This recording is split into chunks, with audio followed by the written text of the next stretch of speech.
Russian waiter Alexander doesn't need eyes in the back of his head because he has the peculiar ability to turn his neck through a complete 180 degrees. Normally the muscles and the vertebrae in the neck prevent that happening, but because of a peculiarity in his spine, Alexander has confounded orthopedic specialists for years. Many years ago, I started doing gymnastics, he says. That's when I noticed that my vertebrae seem to be very flexible and that I can turn my head farther than normal. I worked at it little by little, going a little farther each time, and one day I was able to turn my head all the way around.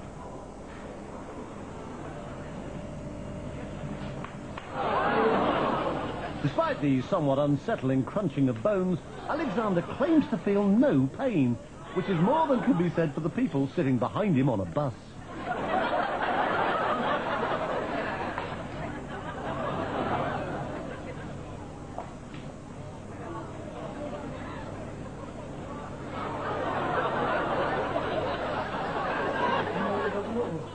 When I do it, it takes energy out of my whole body, he says. It requires 100% concentration.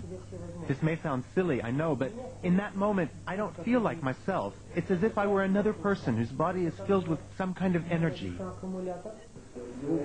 I've been a radiologist for more than 30 years, he says, but I've never seen anything like it. Alexander is extremely flexible, no doubt about it. However, I suspect that it's a congenital ability.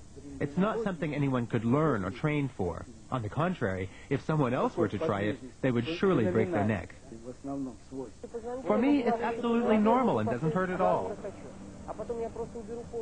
The fact that he can turn other people's heads as well, although obviously not as far, has encouraged Alexander to take his peculiar skill on a concert tour.